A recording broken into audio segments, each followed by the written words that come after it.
Welcome to week 4. This week we are going to be continuing our discussion of conservative forces and energy. So let's recall where we left off. So we learned that force is the negative derivative of the potential, and that potential is negative the integral of force. We graphed these functions, we paid attention to units, we found equilibrium points. This week the first thing we're going to do is find the velocity.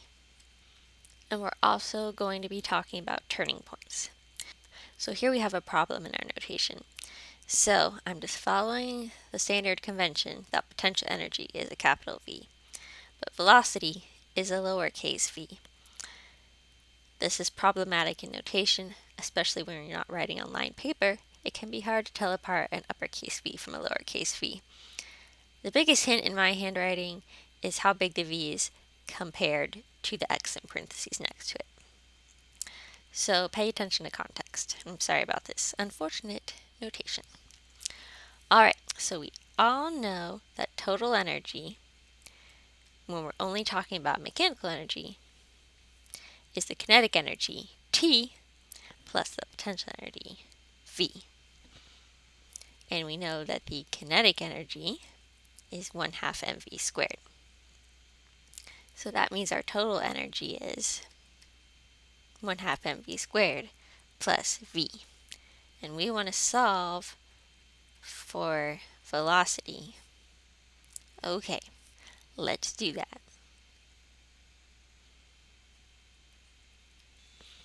Alright, so I don't always write v as a function of x on the intermediate steps because it makes everything a little bit clunky and messy, but I'll add it on to the last step. Alright, so this means in general, velocity as a function of x equals plus or minus the square root of 2 over the mass of the total energy minus the potential as a function of position. So this tells us if we know the potential, we can find the velocity. And I think that's something you all know you knew, but we're just making it a little more formal. Now, something to think about is this plus or minus. Whenever we end up taking a square root and getting a plus or minus in physics, it's worth thinking about what that plus or minus means. Sometimes one of them doesn't mean anything physically, so you throw it out. So when you're teaching your students about what positive and negative velocity mean when you're doing one-dimensional kinematics, the sign tells you which direction the object is moving for velocity. So this is saying the magnitude of the velocity is given by the square root here, but then it could be moving to the left or to the right. Either one could be true. And I think that's something you also all know, because the direction of the velocity doesn't actually affect the kinetic energy. Okay, so how can we use this? Let's look at an example potential function. Okay, so here's our potential. Capital V of x equals c2 minus c1 e to the minus x squared, which you could also write, wow, that 2 subscript came out looking really funny. Alright, well, and here's a step you don't have to do, but I always like to think about what my potential function looks like. So when you have arbitrary constants, my standard procedure is to set all of my arbitrary constants equal to 1 or equal to each other just to make things simpler when I'm going to draw a graph. Alright. So when I want to graph this, of course you can use Wolfram, you can use fooplot, you can use your graphing calculator. E to the minus x squared is the normal distribution, or Gaussian distribution depending on what you like to call it. And this is minus that, so this is this flipped over, assuming c1 is a positive number.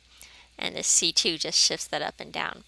I'm just going to, in my graph, I'm just going to assume that c2 equals c1. That tells me that when x equals 0, that this function should pass through 0. And when x goes to infinity, then this term goes to 0, and so it levels off at c2. Okay, so there's my potential. It's a potential well. Okay, now I'm going to give you some initial conditions. So when trying to figure out velocity, there's 2 ways you can do things. The problem could give you just the total energy of the system, And we're just talking about mechanical energy for now. So we're saying, we could say, here's its starting position, here's its starting speed, find its velocity as a function of position. Or we could just say, this is its total energy, I call it some constant B. There you go. I'm going to do an example where I give you the initial position, that it starts at x equals 0, and I'm going to give you its initial kinetic energy. We're doing everything symbolically, so the initial kinetic energy, I'm just going to call it T naught. Okay, so we can find the initial potential energy is V of 0. Well, that's C2 minus C1 times e to the 0, so that's just C2 minus C1. The total energy is always the same, T plus V. T is a function of position, potential is a function of position, but it always adds up to the same thing, so you could say initial T plus initial potential. So that's, okay, that is our total energy. Now our expression for velocity as a function of position has a term E minus V of x in it. Okay, hey look, the C2's cancel out. And that's comforting because we know that the potential can be shifted by some arbitrary constant because only the change in potential really matters. So some arbitrary constant shouldn't be affecting the velocity. So it's good that that works out. So you can multiply everything out, write it this way, or you can bring together your C1 terms. And just think about what this looks like. E to the minus x squared is your standard Gaussian like this one. So you have your standard Gaussian, subtract 1 from it, multiply some constant, add another constant.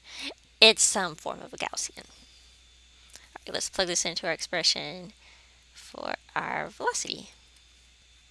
Okay, what does this look like? This is some form of a Gaussian square rooted with a plus or minus on it. So it's something sort of like this, but positive or negative, which means it could be going either direction. So imagine I drew my graphs accurately, and this is symmetric around x equals 0. Then the maximum speed is reached at the bottom of the well, minimum speed is reached when you go further out from the well. Now, exactly where the velocity goes to 0 is going to depend on what all these constants actually are. So this is just a general idea. Don't take it to give you any specifics. And we'll come back to what happens when velocity goes to 0 in a little bit more detail later. Just pay attention here that what matters here is that your velocity is the biggest at x equals 0 and it gets smaller when you get far away, just like you would expect. And we'll come back to physically interpret this example later, but before we do that, I want you to try this out for yourself. Okay, so here's what you need to do. I want you to find the velocity as a function of position. I've given you the potential energy function, and I have given you the initial position and the initial kinetic energy. So these are things that are started at some specific position with a kick. So go ahead and try these out. Well, the initial potential energy is the potential at 7 over a. Well, 7 over a times a is 7. 7 minus 7 is 0. The initial potential energy is 0, so it starts with no potential energy, but it has kinetic energy. Alright, so the total energy is just T naught. It is always T naught. So energy minus V of x, potential. Alright, and if I plug that into my expression for the velocity, alright, there you go. And we will be coming back to look at this function some more. Alright, let's do the second one. I don't want to cram this into too little space, so let's start this on the next page. Alright, so our initial potential energy, I'm going to trust that you can work this out. That comes out to, and just a quick note, I prefer fractions. I would rather you didn't give me decimal answers to all this stuff. Okay, so what is our total energy? is 1/2 E1 minus 3/16 E1.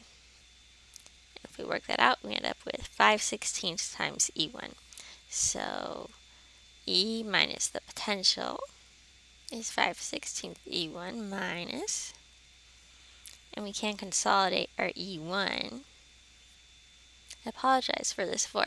The tablet likes to really top off my 4s. Okay, so our velocity is a function of position. And I hope you've kind of noticed the distinction between what we're doing in mechanics now versus what we do in intro mechanics. Because a lot of what we do in intro mechanics is we say, all right, here's our starting position, here's our ending position, calculate this one number. Whereas what we're practicing now is finding equations and looking at graphs and finding the answer in general so that we can find the answer for any specific point when we need it. All right. Now we're going to go back and think about turning points, and we're going to do this with the example I used before. Okay, so let's go back and look at my graph, which I promise is a lot prettier on my notebook than it is now that I've drawn it on a tablet. So it starts at position x equals 0 with a kick, so it has some kinetic energy. Because I just gave you the kinetic energy, I actually didn't even tell you which direction it's moving. It might be moving to the right or it might be moving to the left. So if the total energy I gave it is on the small side, you might draw the energy right here. If that's the case, then when the object gets to here, then the object will have to turn around and go back. And when it comes out here, if it gets here, it'll have to turn around and come back. Whereas if there's more energy to begin with, then the object can escape from this potential well. And when it goes out to the right, it'll just keep going to the right forever, or if it goes out to the left, it'll keep going out to the left forever. So these points where if the energy is too small for it to escape, where the object would have to turn around, those are called turning points, with good reason. So mathematically, how would you find the turning points? Well, at the turning points, the velocity equals 0.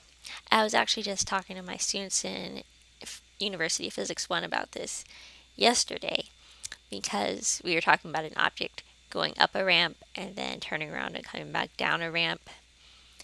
And that's kind of a tricky point for everyone to think about, because they strongly feel that something needs to go to 0 and velocity goes to 0, but sometimes they want everything to go to 0. Let me know how your students deal with turning points. All right, so since velocity is 0, that also means it's the point where the kinetic energy is 0. But if you look at it on this graph up here, it's also the point where the total energy equals the potential. And you can solve for the turning points using any 3 of these equations. It just depends what you already have available to you. Because we already found for the velocity, that's what I'm going to use. So here's our velocity. Okay, so when does this equal 0? Well, this equals 0 when this part on the inside equals 0. Oops, I forgot parentheses.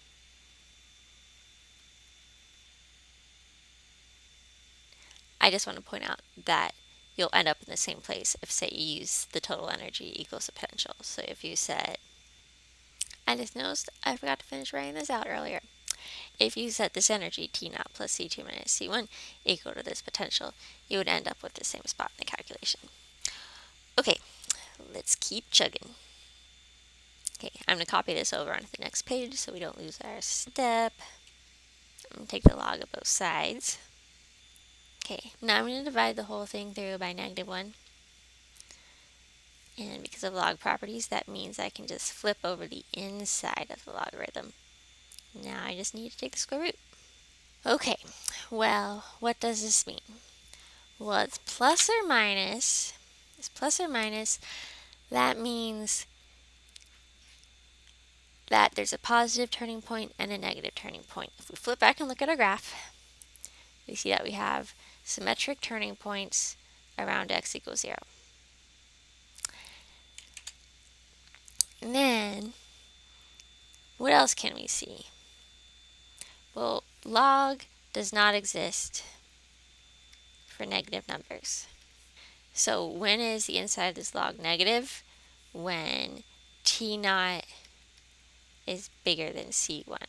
So when the kinetic energy is bigger than C1, there are no turning points. Does that physically make sense? Look back here. So if T naught is bigger than C1, we'll consider just the case where if C2 equals C1, then that would mean that the kinetic energy is coming over. So the kinetic energy is higher than the depth of the well. That's what it means. It's telling us that if there's more kinetic energy than there is depth to the well, that the object will not have any turning points, it will not be trapped in the well. So that's consistent with what we can tell from this picture. Okay, so what are these potentials? Many, many, many problems in physics are about figuring out what your potential is. The nice thing is that you can always understand them through analogy to gravity. You can think about everything like a hill, and it's fine. A lot of times they're springs or approximations to springs. It's the potential between two atoms. It's the potential because you have a solid structure and there's different atoms inside of it. There's the potential between neutrons and protons. So I've made some up for the sake of our calculations not being gross, but the idea holds up. Okay, so I want you to have a chance to try this out. So I'm going to give you a couple potentials and I want you to calculate where the turning points are. Alright, so here's your two potentials and the total energy that they have, and I want you to find the turning points. Important note, when you take the fourth root of something, if you've done some complex analysis, you may know this. When you take the fourth root of something, you're going to get some imaginary roots. Now, imaginary roots do not correspond to actual turning points because they're imaginary. So you can just, when you take the fourth root, just treat it like taking the square root, and that you'll get the plus and minus, and you don't have to think too hard about technically, mathematically, there being two other roots that are imaginary. So just take fourth roots, use your plus minus, it'll work out. Okay, give it a try. Alright, so this first one is the same function I gave you before. In this case, I'm just going to set my total energy equal to my potential function. Okay, I'm going to take the fourth root. Okay, so this gave us two real roots symmetric about the point 7 over a. And remember, this function is at its smallest at 7 over a because that gives us 0. So it makes sense that our turning point is symmetric around that point. Okay, let's do our next one. So if we set our energy equal to our potential, I'm going to cancel out the a's, I'm going to cancel out the minus signs, then I'm going to take the log of both sides after I do that, and multiply through by -1, which means I can flip over my log, divide by b. Alright, so these turning points are symmetric around x equals 0. Okay, so we can calculate turning points. Last week we calculated equilibrium points.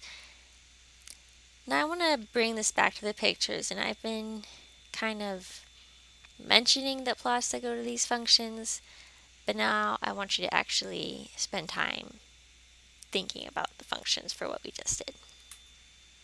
So for both of the functions that we just calculated turning points for, I want you to plot the potential of those two functions. I want you to sketch E as a horizontal dashed line on that graph. And then I want you to stop and think, do your calculated turning points really make sense?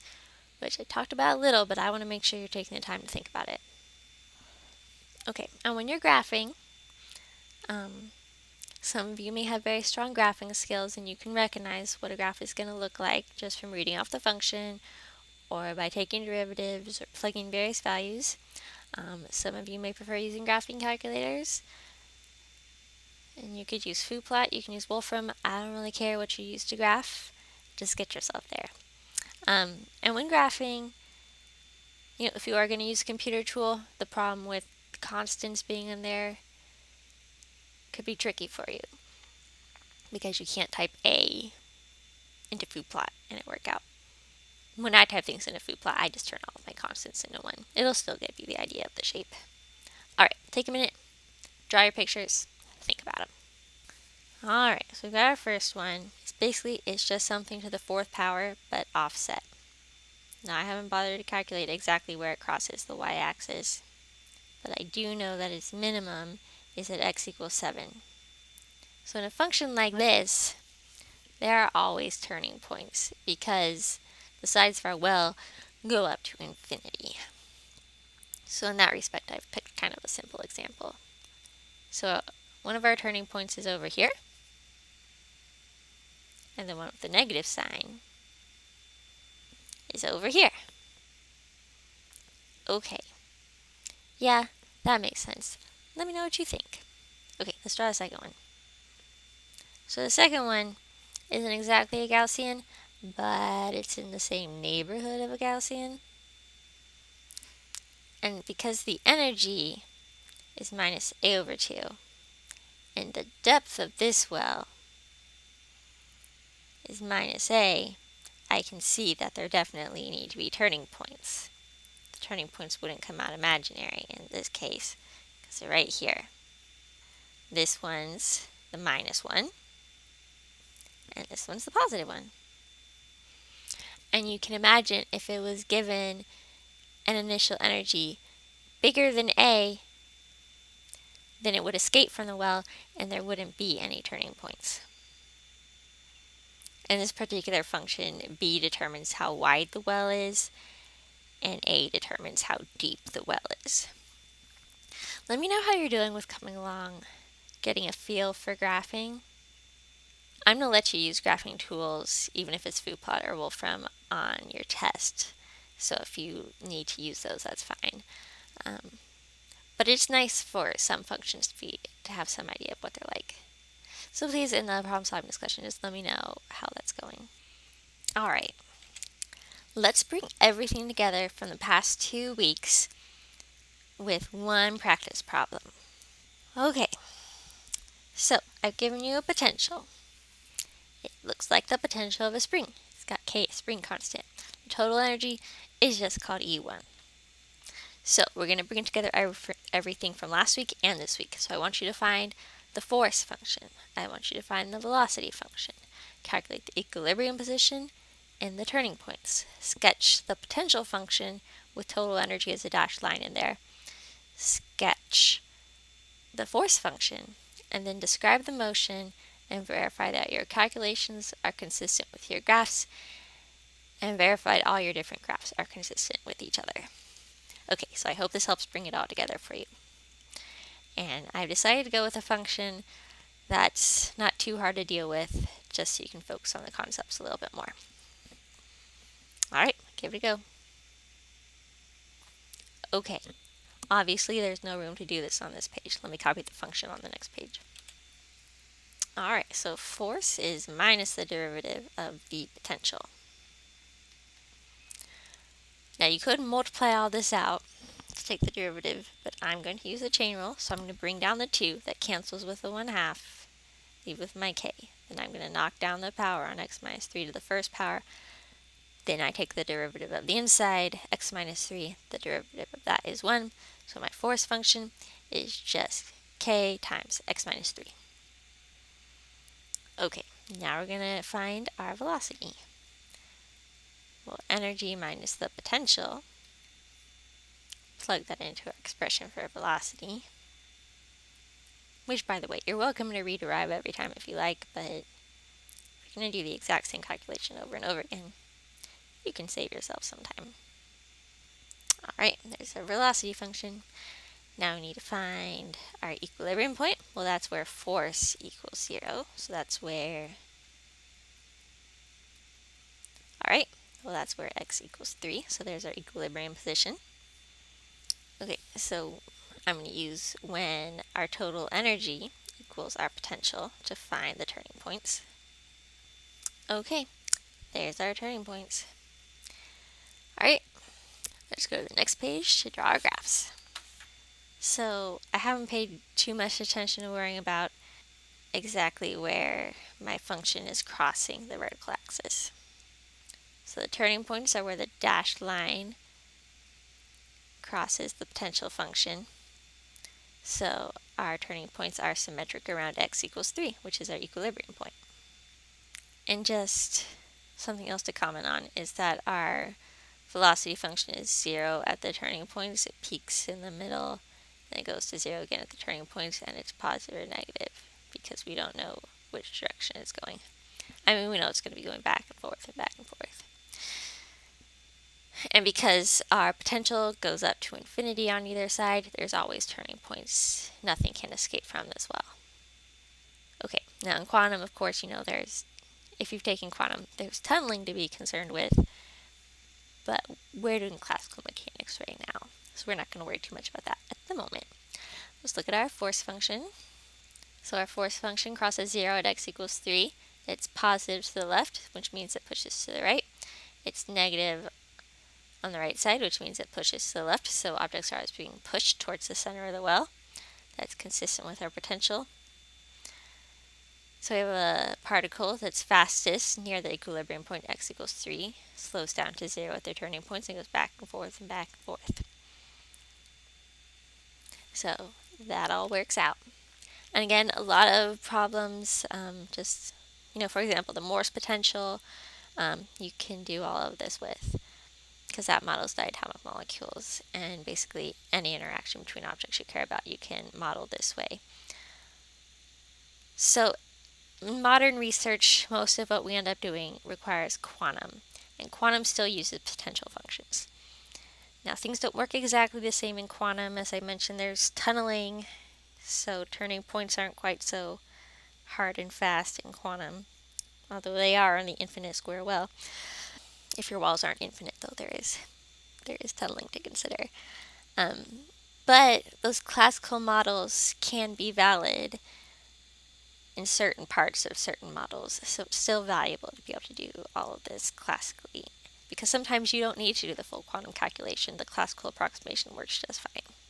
Okay, let me know your thoughts, and I'll see you next week.